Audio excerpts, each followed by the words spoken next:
Maraming salamat po. Ngayong gabi kasama namin kayo. Isang buong tropak tayo ngayong gabi. Kailangan po ng tulong namin. Pagkatapos po ng pelikula na to, palaganapin niyo po kung gaano katopak itong pelikula na to. Maraming salamat po. Kokoy? Yes, tama po sinabi Mr. Enchong D. Kailangan po talaga namin ng tulong ninyo. At maraming salamat po sa pag-stay ngayong gabi at enjoy lang po tayo. Thank you. Sid, in English. Sid. Sid. Thank you for so much for coming. I guarantee this is the biggest action film of the decade. Yes! I promise you.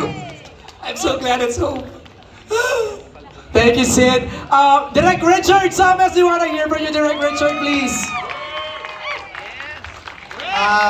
There's no sweeter gift this Christmas. Ito yon na makapasok kami sa Metro Manila Film Fest.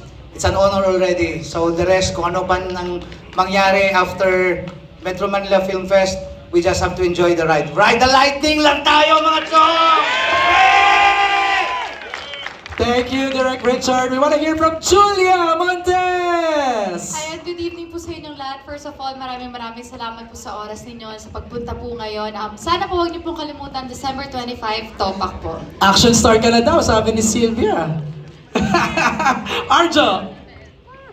Hello everyone, good evening. Again, maraming salamat. We know how busy this Christmas season is, pero gumawa pa rin kayo ng paraan to be here with us. And again, like what everyone said, this has been around. It's been such a privilege representing the Philippines in different territories. And to come home is just a different feeling. Dagdag na po yung 50th celebration ng Metro Manila Film Festival. And with us today, I see so much familiar faces. Nay Maricel, Tita LT, maraming salamat. I'm not mentioning everyone, no, pero maraming salamat for being here. The directors I see upstairs, up there, maraming salamat po to everyone who actually supporting us. Again, I'm just so thankful and grateful, no? And sa pagkakataong ito, ngayong Metro Manila Film Festival, meron po tayong talagang pasabog na full action film. So I hope we get to support this. Again, Topak po sa December 25.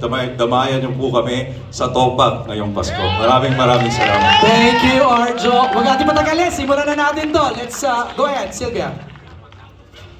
Gusto ko lang pasalamatan. Inay Maria, nandito ka, suportado mo kami lahat. Pundasyon, Miss Lorna Tolentino, salamat. Bukas ako naman pupunta sa iyo sa trabaho. And Brian D, ng uninvited, salamat. Dahil itong competition natin ngayon sa Metro Manila Film Fest, napaka-healthy competition to. Nagkakatuwaan tayo. Maraming salamat sa lahat. And of course, asawa ko, maraming salamat. Okay. Simulan na natin. Sa lahat ng mga artistang nandito, hindi ko na kayo isa-isahin. Maraming salamat. Alright, let's ask the cast to find your seats na. Simulan na natin to.